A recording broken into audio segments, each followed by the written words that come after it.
All right, and good morning, good afternoon, and good evening, everyone. Welcome back to the point distribution webinar. Today we have William Chen from Macquarie University, who is kindly speaking at terribly late or terribly early part of the day, depending upon your preference, about the Veach two-circle problem and non-integrable flat dynamical systems. William? Well, thank you for the invitation. Can you hear me? Yes. Yes? Yeah. Yes. Thank you for the invitation. And I want to speak about a problem, or at least some work that was only completed about 2 weeks ago with Joseph Beck and his student Yusun Yang. And think of the rotation sequence Q alpha, fractional part of Q alpha that lives in the unit interval 0, 1. And it's very convenient to think of the torus as a circle with circumference 1, so that when we go from one term Q alpha to the next term Q plus 1 alpha, it just means that we rotate by an angle 2 pi alpha. Right? And it's well known that this rotation sequence is equidistributive if alpha is irrational, and is periodic when alpha is rational. So there is this uniform periodic dichotomy. So you have one or the other. Right? Now, what is the Veach two-circle problem? Well, let's have two circles side by side. And for convenience, let's color part of one circle, or the interval, from 0 to b green, and the other bit from b to 1 red. Think of the traffic lights. Red is you don't go, green is you move, right? You start with a point S0 somewhere on the left circle, and now you go to the next term, which is now obtained by a rotation of an angle 2 pi alpha. You get to S1. S1 is in the red part, so you stay where you are, right? Then the next step is you rotate again by an angle 2 pi alpha. And now you hit the green part.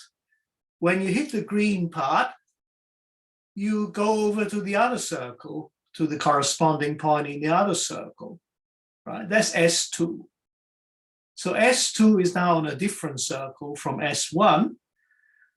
And let's rotate again and go to the next term. And in this picture, it goes to S3, which is the red part. So we stay on the right-hand circle.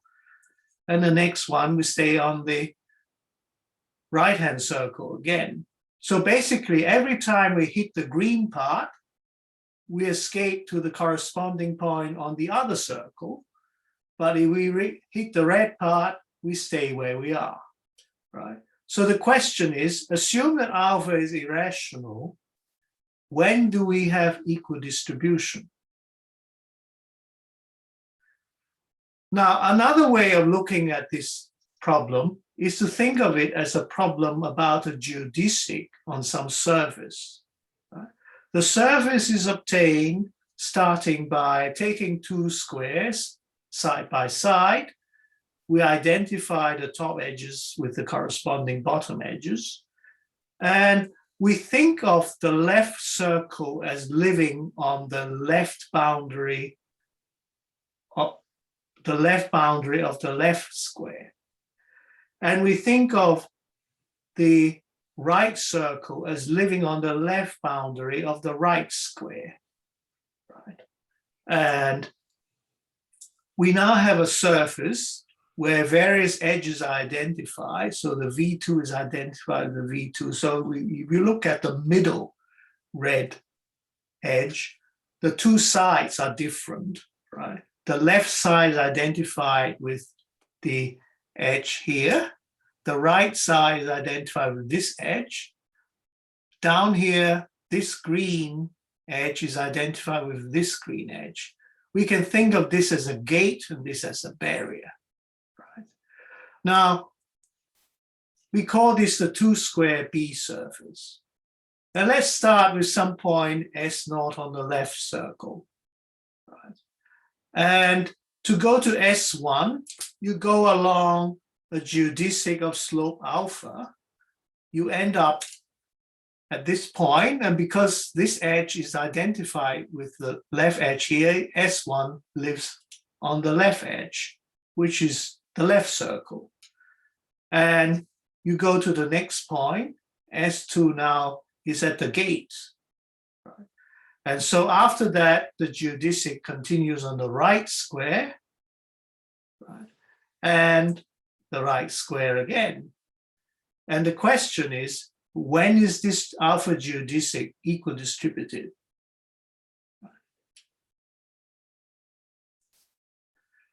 Let's look at some special cases. Now, please don't worry about the details that I'm going to put up. Right. First of all, it's not difficult to show that we only need to consider M is positive. Right. So we're looking at the case where the size of the gate, the size of the green interval, is the fractional part of M alpha, where M is an integer. Now, there's a simple way to determine whether we are on the left or on the right. Because we look at this more general rotation sequence, we can count how many times it hits the green part. It hits the green part when a particular term is between 0 and B, right? So the first time you hit a green part, right, you may be on the left. The next time is you hit the green part on the right, and the next time after that you hit the green part on the left, and then the right again, right? So the parity of this function tells you which circle you're on. Now we can look at some special cases. Let's suppose that B is alpha. And if the starting point is 0, we can actually write down what the value of this function is the upper integer part or whatever is there, right? Don't worry about the details. And in general, we have a more complicated formula. And the next case is, suppose that B is the fractional part of 2 alpha. Then we can use our knowledge about this first case and apply it to the 2 subsequences and combine the information together, right? But you can imagine that this gets increasingly complicated, right? And this is not really the right way to go. Well, sufficiently complicated that Veitch never bothered to study this case. He actually looked at those cases when the size of the gate, the B, is not equal to the fractional part of M alpha for any integer M. And in this case, he shows that any half-infinite geodesic of slope alpha, which I call an alpha geodesic, on this surface is evenly distributed between the 2 squares. So the geodesic spends roughly equal time in the 2 halves of the surface. But of course, Veitch excludes a countable set of values of B, namely when B is equal to the fractional part of M alpha. So the question is, what happens when B equals the fractional part of M alpha? Let's look at some cases. First of all, M equals 1. Right? Now I can tell you that it's not too hard to show that we have equal distribution, right, for any geodesic of slope alpha. Let's move to M equals 2. So now B is the fractional part of 2 alpha. Let's suppose that alpha lives between 0 and 1. This is the first surprise because we have this picture. Now this picture shows 2 subsets of the surface that are invariant under alpha flow. what that means is that if we have a geodesic of slope alpha, and suppose this geodesic hits a point in the gray area, then the geodesic is always in the gray part and never reaches the white part. And if the geodesic hits a point on the white part, and it stays always in the white part, right, and never reaches the gray part. So therefore, we certainly don't have density, and therefore, worse still, of course, no equal distribution. Right. Now, how about if alpha is between 1/2 and 1? That's the next surprise. We actually have equal distribution. Right. Now, let's go to m equals 3. And I can tell you that we can prove that we have equal distribution. Let's go to m equals 4. Suppose that alpha is between 0 and 1/4. We have another picture which shows that we cannot have equal distribution or density. We again have two subsets that are invariant under alpha flow. How about other values of alpha? For alpha between 1/2 and 2/3, we have this picture. For alpha between 2/3 and 3/4, we have this picture. So that tells us that if alpha is between 0 and 1/4 or between 1/2 and 3/4, we don't have density for any geodesic of slope alpha. We have no equal distribution. But then if alpha is equal to the other values, we have equal distribution. So this case study seems hopelessly complicated and mysterious. Right? However, there is a very simple underlying rule, as it turns out. And it depends on a quantity which we call the parity parameter. So we are looking at the gate size where B is equal to the fractional part of M alpha. And to obtain the parity parameter, we look at the fractional parts of Q alpha as Q runs from 1 up to M, and we count how many of those are strictly less than alpha. If we look at this case, M equals 2 and alpha is between 0 and 1/2. That's the first picture I showed you earlier. The parity parameter here is 0 because you only look at alpha and 2 alpha, and 2 alpha is above 2 alpha, and alpha, of course, is not less than alpha, right? So the parity parameter is 0. In this case, where M equals 4 and alpha lives between 0 and 1/4, the parity parameter is again 0 because you can see 2 alpha, 3 alpha, and 4 alpha all above alpha. The next case, you can see that the parity parameter is equal to 2 because we have a candidate here, 2 alpha, a candidate here, 4 alpha, that is less than alpha. And the next case, the parity parameter is again equal to 2 because we have 2 alpha and 3 alpha here. Right? So the parity parameter is 0 or 2 in those cases where we can actually draw some pictures. Right? But you notice that M is even and the parity parameter is also even. So we have a situation where we have what we call double even criterion. First of all, M is even, and secondly, the parity parameter is also even. And Beck, Yang, and I have the following result. In this situation, suppose that the double even criterion holds so that the two quantities are both even, then we can draw a beautiful picture.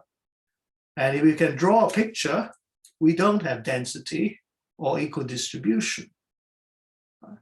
But suppose that the double even criterion fails, then we can actually prove equal distribution. So we basically solve the cases that Veitch has omitted. Now, we don't have to restrict ourselves to 2 circles. We can look at 3 circles. So we have a 3 square B surface, or we can have n circles for any positive integer n.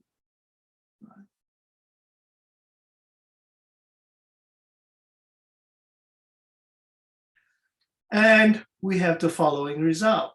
Suppose that alpha is badly approximable and B is not equal to the fractional part of m alpha for any integer m, then on any n squared B surface for any integer n, the half-infinite geodesic of alpha for any one of them on the surface is equidistributed.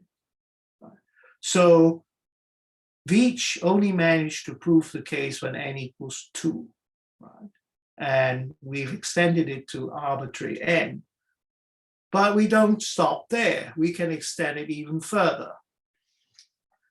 Let's consider a finite polysquare region. This is a region made up of finitely many unit-sized squares, and the region is connected, but not necessarily simply connected. So it could have a hole like the gray area here, right? And basically any 2 squares are disjoint like the blue ones, or have a common vertex like the purple ones, or have a common edge like the green ones. And any 2 squares are joined by a chain of squares where the neighboring ones share common edges. Right?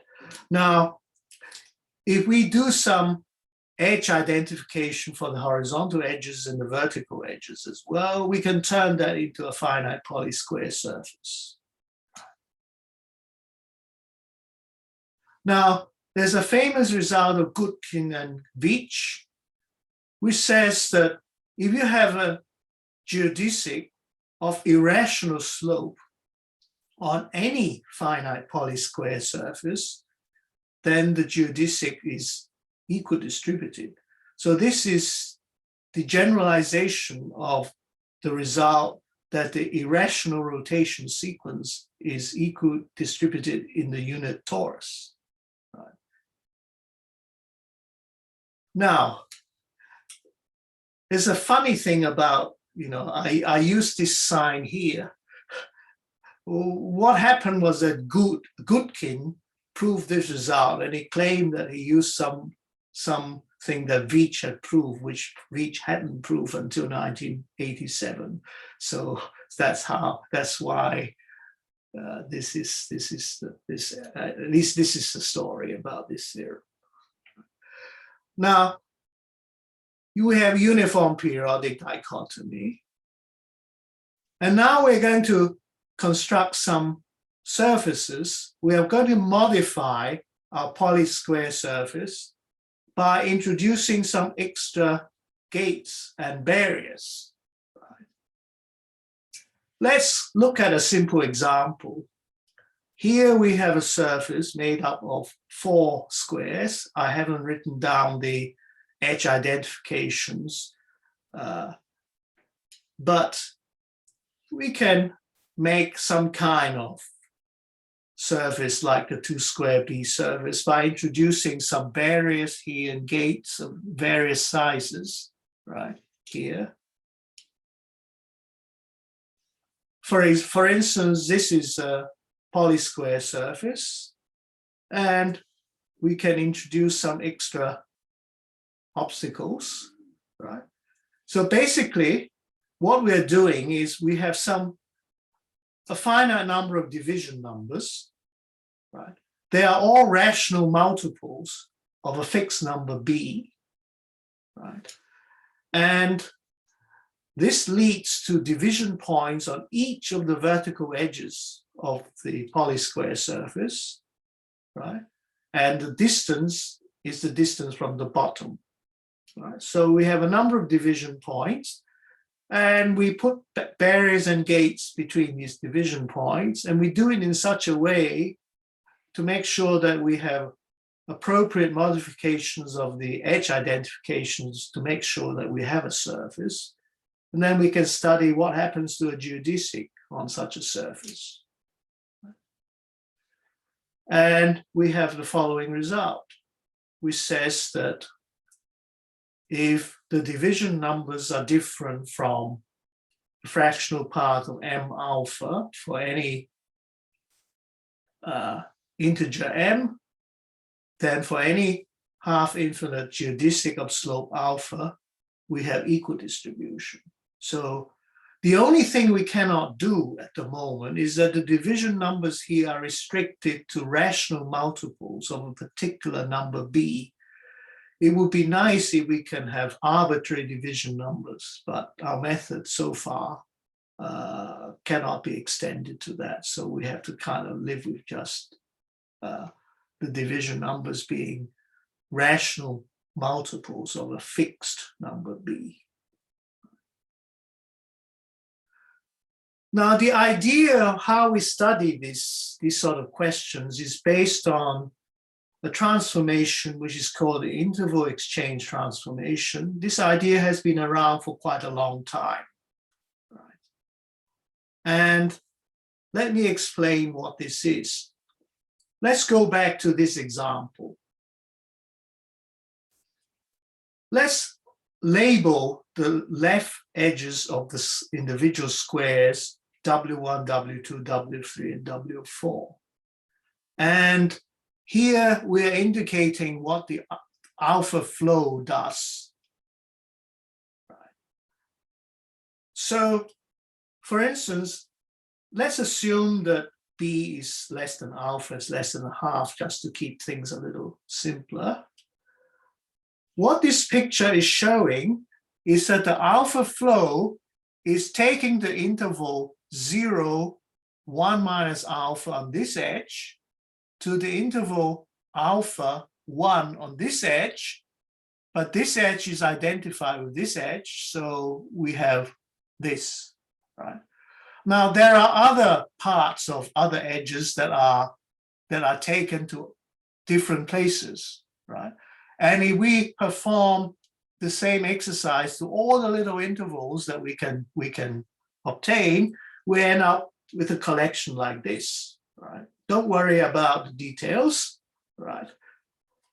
Now, what we can do is that we can identify the 4 edges W1, W2, W3, W4 with 4 unit intervals going from 0 all the way up to 4.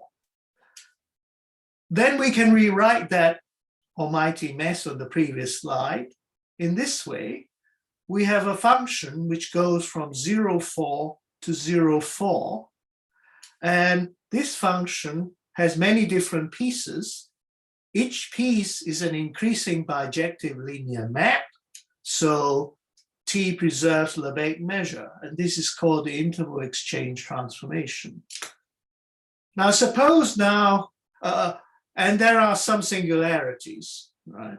Because the various edges, right, are chopped up into their division points, and we have barriers and gates. In general, if we start with a polysquare surface with S square faces, then the interval exchange transformation goes from 0S to 0S, right?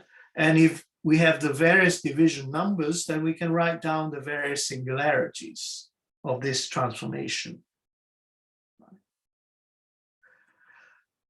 Let's go back to the 2 square B surface.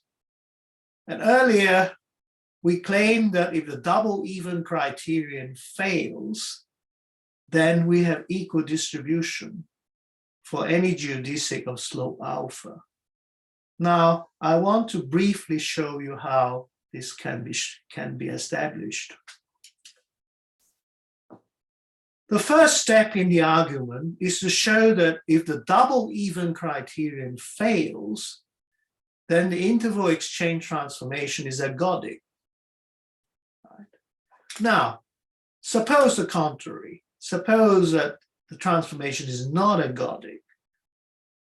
That means that there must be a T-invariant measurable subset which is non-trivial. Non-trivial means that it is not the empty set and it is not the whole space. It's somewhere in between. So the measure is somewhere between 0 and 2. But T modulo 1 is just irrational rotation, so that's ergodic. So this set S naught modulo 1 is just the unit interval 0, 1, and the measure of S naught is 1. Now we are going to make use of continued fractions in our argument. So we write down the continued fraction of this irrational number alpha with the digits A1, A2, A3. We work out all the various convergence to alpha, and we have the following result. This is a very famous theorem with many, many proofs by different people. It's called the three-distance theorem. What it says is the following. Let's look at the points 0 alpha, 2 alpha, 3 alpha, up to n alpha, modulo 1. Then these are n points in the interval 0, 1. It gives an n plus 1 partition of the unit interval. And the three-distance theorem says that there are at most 3 different distances between the neighboring partition points. Furthermore, every positive integer n can be expressed uniquely in terms of the denominators of the convergence of alpha in a unique way. Right? And we know the 3 distances precisely, as well as precisely how many times each is taken. Right? So this is a very detailed result, the three-distance theorem.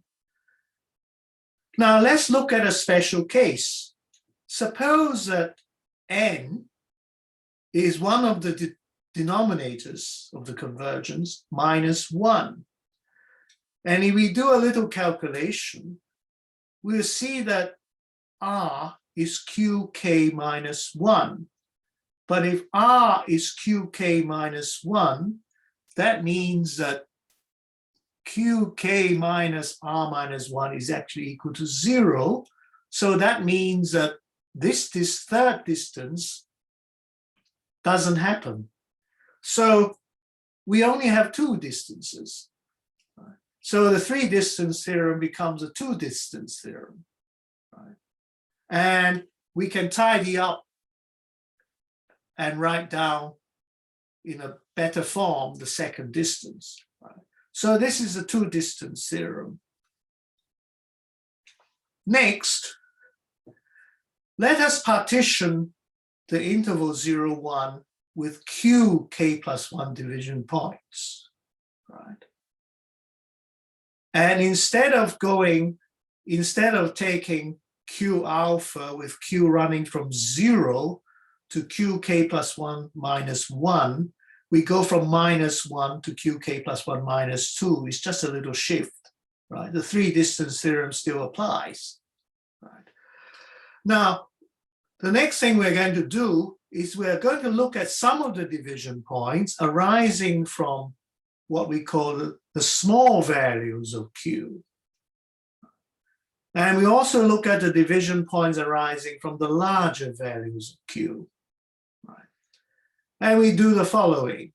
Let's take the division points that arise from the small values of q.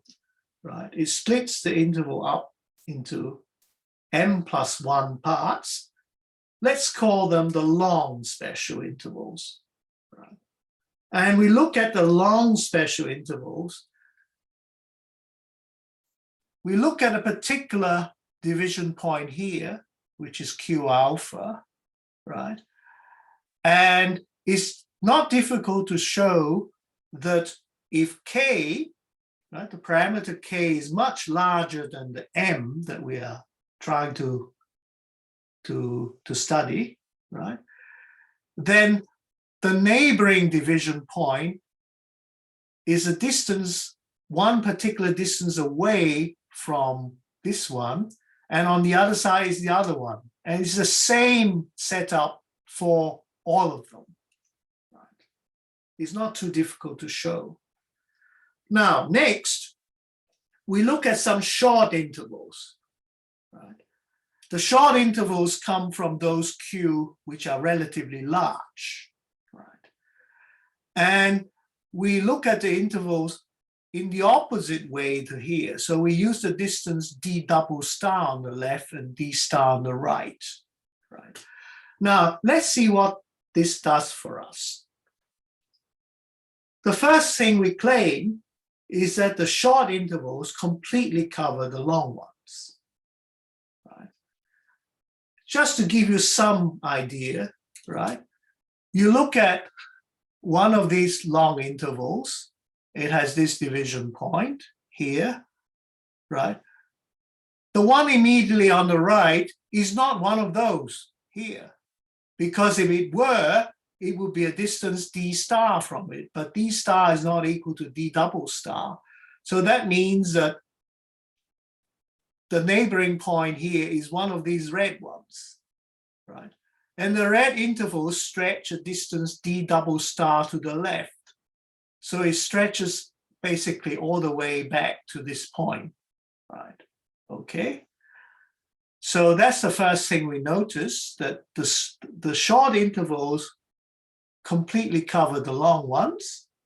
Next, we claim that the short intervals avoid the division points from the small values of m.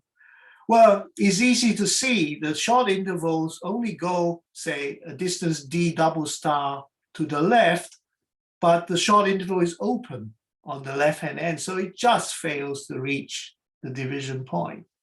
Right? The third property that we have, which is very important, is that if we look at two short intervals inside the same long interval, then there is substantial overlapping. Why is that? If you look at the length of two neighboring short intervals, one stretches a d star to one side, the other stretches d double star to the other side. And so the overlap is at least a minimum of these two distances. And because we have a two distance theorem and qk alpha is the smaller distance, right? So the overlap is at least equal to this.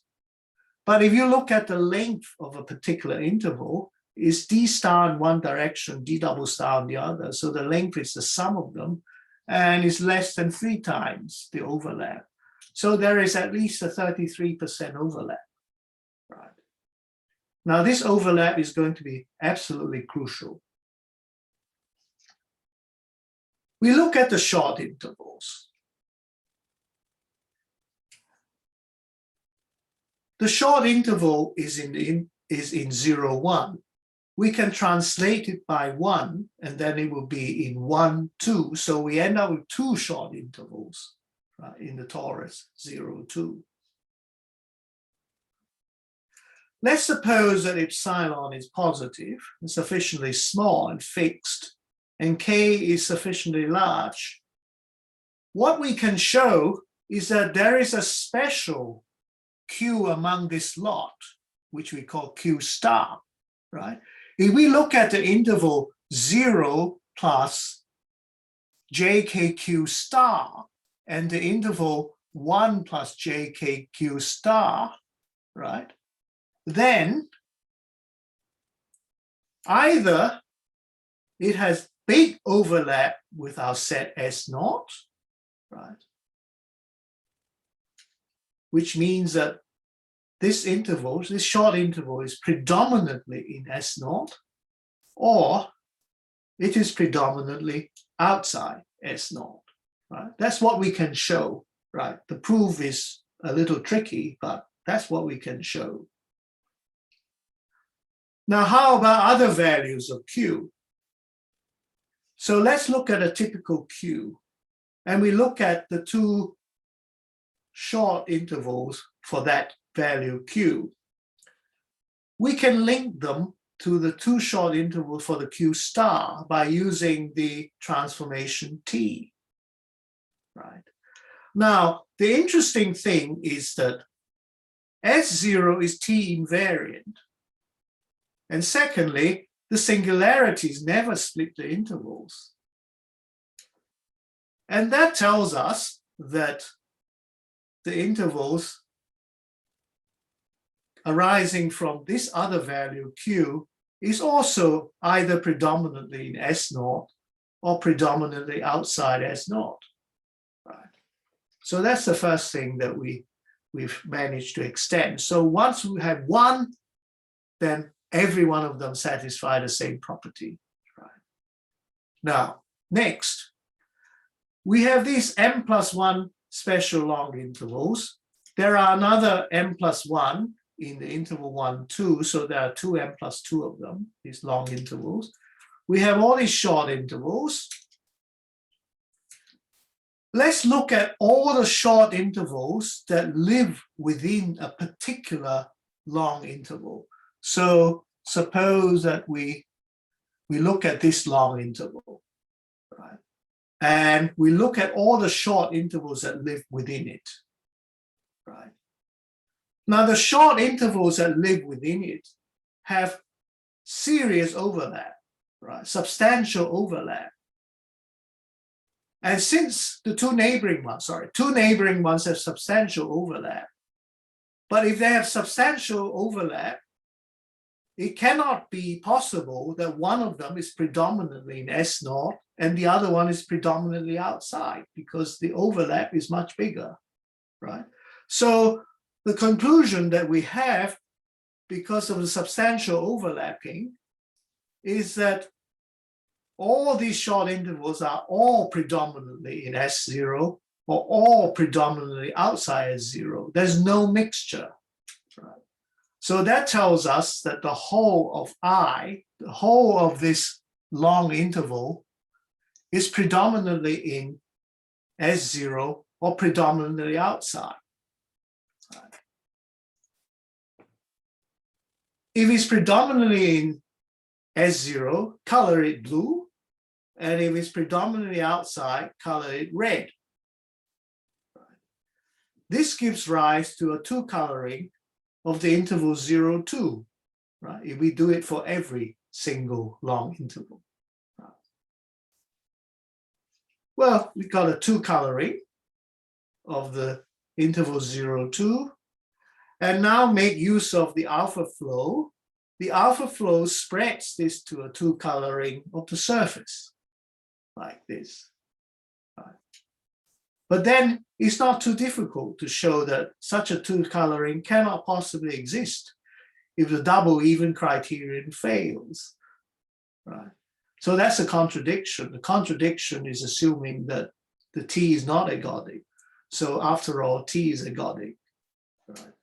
And then we can extend ergodicity to unique ergodicity using ideas by Fürstenberg and Birkhoff's ergodic theorem, and we get equidistribution. Okay. Now let's go back to this result of Veitch, right? The first result that gives even distribution between the two squares. It depends on alpha being badly approximable.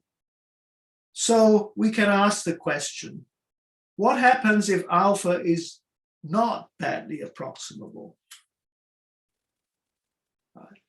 Then Veitch can show that a lot of things bad can happen. There are uncountably many values of B such that we have problems, serious problems, right? We don't even have the visit densities to the two squares, let alone, density or equidistribution. Is very bad. There is also the result of Maser and Smiley, that if we look at a two-square B surface, B rational, so this time we fix a particular B, and there are many bad slopes alpha, where a half-infinite geodesic of slope alpha with almost any starting point is not equal distributed. Now, we can add to this collection by proving some actually quantitative state result. And we have the following result. This is quite a long result. Right? So let's suppose that epsilon is arbitrarily small, but fixed. Take an irrational alpha between 0 and 1 and write down a continuous fraction with the digits A1, A2, A3. And we make sure that these digits are all very large. So large, in fact, that the sum of their reciprocals is so small as to be less than epsilon over, let's say, 300 or whatever, right? And let's choose an integer which is just a little bit smaller than 300 over epsilon, which is a very large fixed number, right? And this integer c is perhaps just a little bit smaller than these digits A1, A2, A3, possibly. Right? We have the following result. We can write down an explicit gate size, beta naught. This is a particular value of beta. We can consider the 2-square beta naught surface. And we can write down a geodesic by giving you an explicitly a starting point, right? And this geodesic will satisfy the following properties simultaneously. First of all, there are a sequence of time Tn star, right? And the Tn star gets longer and longer as n goes up. And we can divide the time interval into intervals of the same length, Tn star, right? So you look at the time interval from 0 to Tn star, then Tn star to 2Tn star, 2Tn star to 3Tn star, and so on, right? Intervals of the same length. We can show that there's an overwhelming bias in favor of the left square for almost every one of these intervals, time intervals, except one. And it's the second interval, right? So from 0 to Tn is overwhelmingly biased towards the left.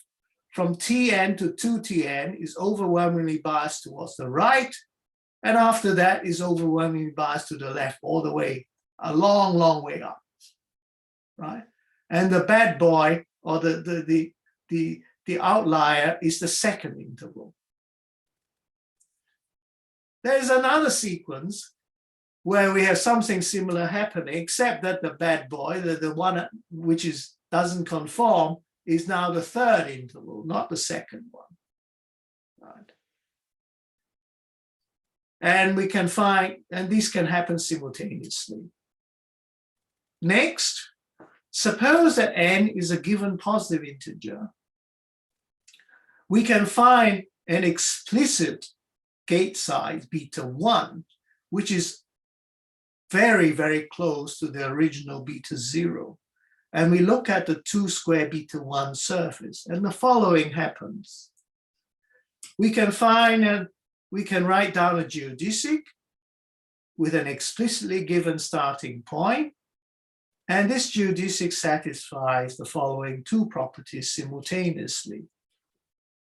We have a left bias and then a right bias. Now, I haven't written down everything here. Basically, I can write down everything that I've written down for the previous case, right? But only finitely, for finitely many of these, right? But the difference this time is that there is a threshold beyond which everything is biased towards the left. Right. Okay. Now, how do we establish a result like this? Well, we are looking at the sequence fractional part of Q alpha. And if it belongs to the interval 0 beta, it means that we hit the green part, then we go from one circle to the other, right? So we always hit the green part of one circle. The next time we hit the green part is the green part of the next circle. And the third time is back to the first circle. Next time is the second circle. And as we said earlier, the parity of such a function tells us which circle. Right. Now, this function phi has two things that determine it. First of all, is the integer q. Q has to live between 0 and n minus 1. And the other bit is q alpha. The fractional part of q alpha has to live in the interval 0 beta. Right? So we need to describe these two conditions here. Right? So to describe the first one, we use what is called the alpha representation, or the Ostrovsky representation of an integer. Let's look at the sequence of denominators of the convergence of alpha. Every integer has a unique expression as a sum or as a linear combination of these denominators, right, where the coefficients satisfy conditions like this. Right? Don't worry too much about these conditions. The only interesting one is this one, right, which says that if one coefficient takes the highest value, then the previous one is actually has to be 0, right? Which is the problem here. Right? Now, we look at a q, right? We want q to be less than n, right? So we write down the expression for q with coefficients xi and n with coefficients bi. Q is less than n if there exists some integer m such that various things happen. And to understand this is very simple. Just pretend that we are writing it just like a decimal expression, and we've written down all the digits of a number. When we try to see which number is smaller, let's say the left number is smaller, we'll say, okay, xk is equal to bk, so we look at the next one, xk minus 1 is equal to bk minus 1, and we look at the next one, there will be a first one, xm, which is smaller than bm, but all the previous ones are equal, and that's exactly what we say here, right? So that's not very, very difficult, right? The other problem is to describe the fractional part of q alpha belong to the interval 0 beta. And here we need to use the idea of the alpha expansion. The alpha expansion comes from the convergence of alpha by writing eta I as qi alpha minus pi. And we know that these are positive when I is even and negative when I is odd, right? And the alpha expansion says that every number beta between minus alpha and 1 minus alpha has a unique expansion as a linear combination of the eta i's. Right? And the coefficients satisfy conditions similar to the alpha representation.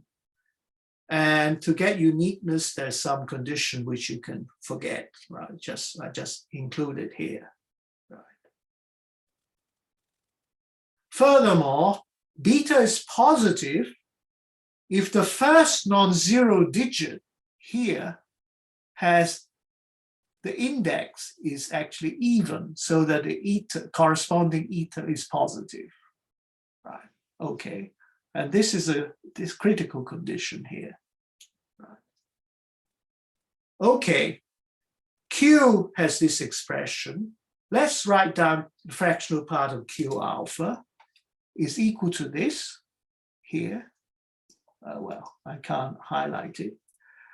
And It's well known in continual fractions that we have equality here as long as either all the coefficients are 0 or the first non-zero coefficient has even index. Right. Now assume that beta is positive. Right.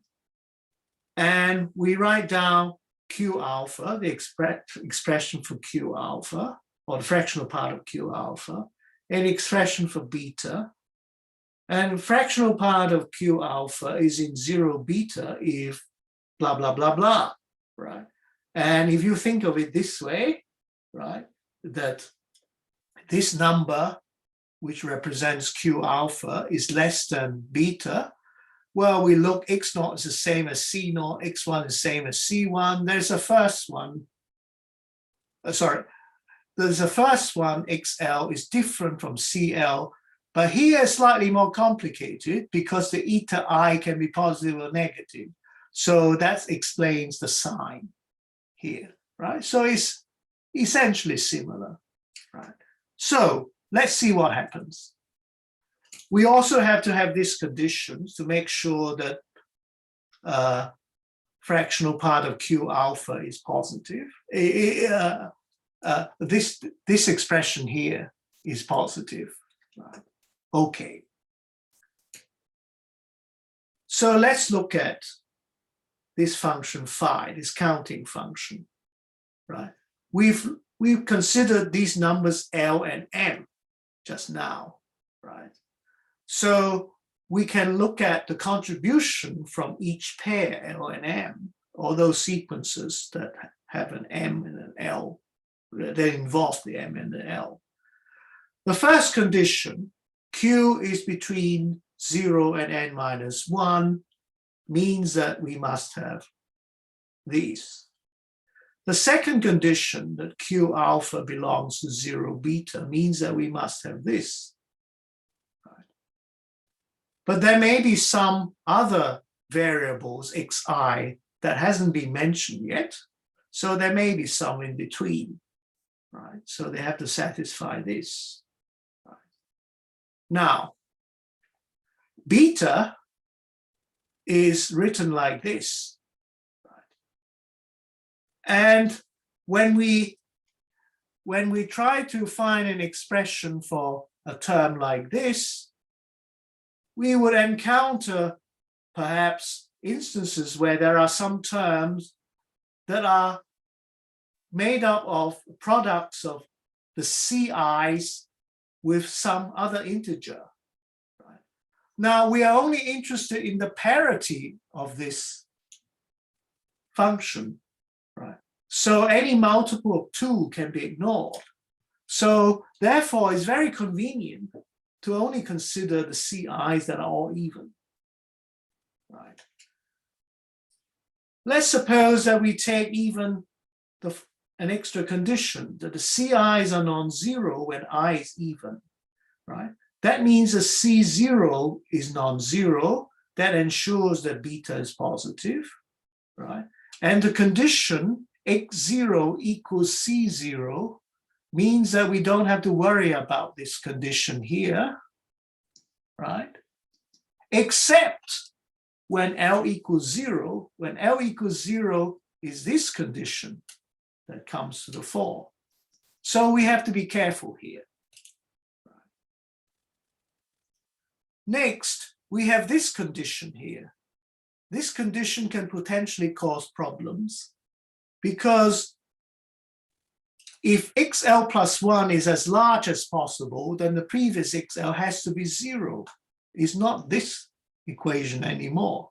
xl is 0, so we have a problem here. So we have to be careful. Furthermore, down here,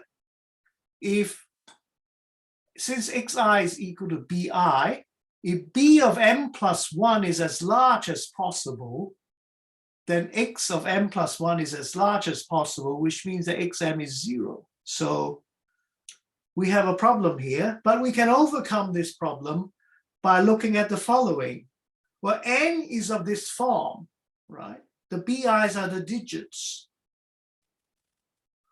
we are going to exclude those n where the digits bi take the highest possible value, right? Now, it looks like we're excluding a lot, but we are actually excluding very little. We are actually excluding only an epsilon proportion among all the n's. That's because our coefficients ai are incredibly large, right? So what happens is that we take beta like this, we have some exclusion to n, and we have various contributions depending on the values of m and l, and we have to be careful when l equals 0. And at the end of the day, we end up with some expression like this, where we can play around with these terms. I won't tell you what these are, but these would give us some information, right? The interesting part are these, what I call the error terms. Right? The error terms turn out not to depend on the sequence C0, C1, C2, C3, right? So therefore, we don't have to evaluate these error terms. Instead, we can look at a B prime and a B double prime. We do it twice and take the difference. And the error terms each come up twice, but gets knocked out because it's not 2, right? The error terms are all integers, right? But so we have an expression like this. Right. Now, what is the meaning of this difference? The first one of them tells us that the gate goes from 0 to beta double prime. The second one tells us that the gate goes from 0 to beta prime, but since we're taking it away, the gate really goes from beta prime to b double prime. Now the top edge and the bottom edge are identified, so we can shift it, the gate to the bottom here. This is the starting point of our geodesic, right? So what happens is that we now play around with the digit ci by choosing for beta prime the digits 2 all the way, right? 2, 2, 2, 2, 2, 2, 2. And for the other one, 4, 0, 4, 0, 4, 0, we get the first result with our beta naught. That's when we have, you remember the one of them is that the second interval has a right bias, and the other one is the third interval has a right bias, right? And then the second result that we have is beta 1, where there's a threshold beyond which is all one-sided. And this comes about when we just make a small change to one of them. And the small change is the change of 2 to a 0. So, and this is enough to make the difference, right? So basically our result, right, where we have all this very wild behavior just comes from playing with these coefficients. And if we play with other coefficients, we may actually have different results, right? But that's all I want to say. Thank you very much.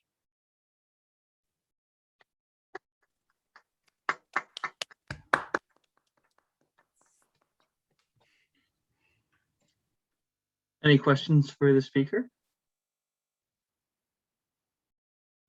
Yeah, I have a couple questions.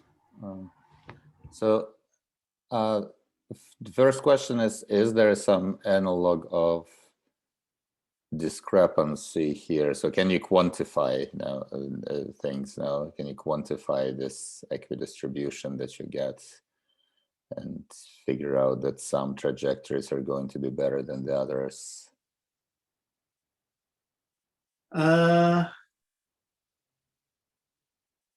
What do you mean by?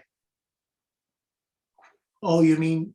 Well, you're saying that yeah, in some cases the trajectories are going to be the geodesics are going to be equidistributed, but then Yes, unfortunately we do not have a quantitative result. Okay, yeah. That's The reason being that we have to use an ergodic argument, right. and you use these, Birkhoff ergodic theorem, the Fürstenberg's work. These do not have an error term, Okay. right? And because they do not have an error term, it stops you from establishing any time quantitative results, Sure. right? And this is actually the motivation for our study. I mean, we've done quite a few different things over the last couple of years, and is all motivated by the fact that until recently, until we started working on these type of problems, basically all the equidistribution results are time qualitative. And it's because all the approaches are basically ergodic. And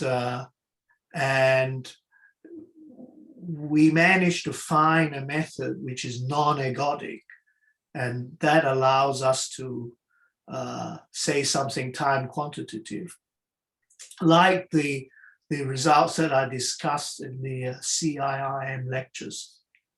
Right? Those are the earlier ones. And then we got interested in this Veach problem, but yeah, it's not possible. Well, at least at the moment, we do not have a way of getting time quantitative equidistribution results. Okay, yeah, Yeah. makes sense. Yeah, and there is another interesting thing that you might be remember. Let me just go back.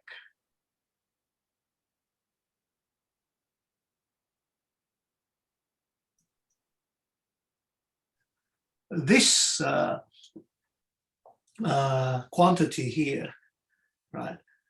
There is, of course, a corresponding quantity, which is a discrepancy, right? When you take away n minus take Sure. away n beta, right? Sure, yeah. And there is actually a formula which was established for this discrepancy analog of this, right? By Vera Schosch. Okay. And it's in one of these Hungarian conference proceedings, so it's a little bit difficult to get hold of. And because we're only interested in the parity of this, so we don't have to give a proof which is as complicated as the Schosch proof for that discrepancy formula, right? Because we can of course ignore multiples of 2, right? And that helps to simplify the argument substantially. Okay, thanks. Yeah, and I had one more question. So what happens, can you do some of these arguments at least in higher dimensions? Because usually if you're only interested in equidistribution rather than, at least for sequences, rather than specific discrepancy estimates, equidistribution still goes through. But it seems that here, even for equidistribution, you need to use the continued fractions and then we are currently working on 3-dimensional. So how much do you think will transfer painlessly, and how much will be much harder? Nothing would transfer painlessly, unfortunately. Okay. Everything is painful there. In 3 dimensions, it's very difficult to get to grips with. Just for argument, imagine that you look at, let's say you look at the 2-circle problem, right? You have 2 circles. Basically, you're looking at 2 intervals. Right. And you have division points of the intervals. Now, if you look at the 3-dimensional analog, right, then the 2 circles are replaced by 2, how should I put it? by two tori, right? Or two Right. toruses, right? Yeah. And you don't have division points anymore because Right. Yeah. Right. Yeah. Okay. So instead of a red-green coloring of an interval, you have a red-green coloring of a square, right? And geometry comes in. Sure. The geometry is a lot richer. So we can handle some of them, right? So we can handle, for example, if the the regions where the two colorings are relatively simple, like they are polygons with finitely many sides and things like that, right? But I mean, we have sort of a manuscript of some description, but we still have to go through the details to make sure that we haven't done anything silly. So that's currently on the table. Okay. Thank you. Yeah, very interesting. Thanks a lot. But if you remember the first talk that I made in the CIIM series, when we go from 2 dimensions to 3, the quality of the results deteriorates significantly. For 2 dimensions where we can get superdensity, for 3 dimensions we can only get some kind of time quantitative density, which is a lot weaker. And that is because in 3 dimensions, things get out of hand. And there are many situations where you just cannot take the ideas across from 2 to 3 dimensions. Everything just falls apart.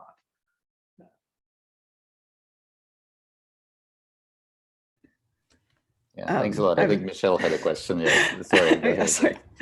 I was going to ask, in the case where you have B equal to the fractional part of M alpha and you get those invariant sets, the examples you showed, you always have like a pair of invariant sets. So Yes. Is there like an analog where you might have more invariant sets like on the n square B lattice or something like that? Or is it always like a pair? In the 2 square B surface is always a pair. Right? I mean, we have to prove that there is a pair, right? But it's a relatively simple way of proving it. You just have to come up with some kind of algorithm as to describe how you can draw it, and that's the end of the story. Yeah. And then that algorithm that tells you how to draw it also tells you, remember, at the end of this proof for equal distribution, we say that there's this coloring that cannot possibly exist, right? When the double even criterion fails, right? That algorithm that allows you to draw the picture also tells you that you cannot draw a corresponding picture if the double even criterion fails. Okay. Right. Yeah. Cool. Thank you. Any other questions? I have a small question. What means that alpha is badly approximable? Can you repeat your question? What is the definition of a badly approximable? Badly approximable. Yeah. Badly approximable. Imagine that you have a number like square root 2 or square root 3. They are badly approximable. Badly approximable means irrational number, or yeah, they're irrational. They are badly approximable if the continued fraction digits are bounded. okay. Okay, you write down, you take out an irrational number, you write out the continued fraction, right? The digits are A0, A1, A2, A3, A4, and so on, right? The number alpha is badly approximable if there exists a constant, an absolute constant C, which is an upper bound for all the continued fraction digits. Okay. Okay. Thank you. Yeah. Okay. Oh, So badly approximable, you can think of them as they are the most irrational numbers in some sense. mhm.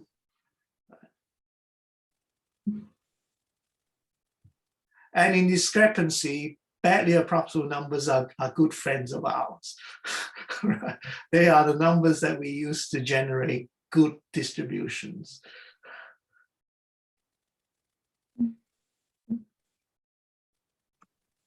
Any other questions?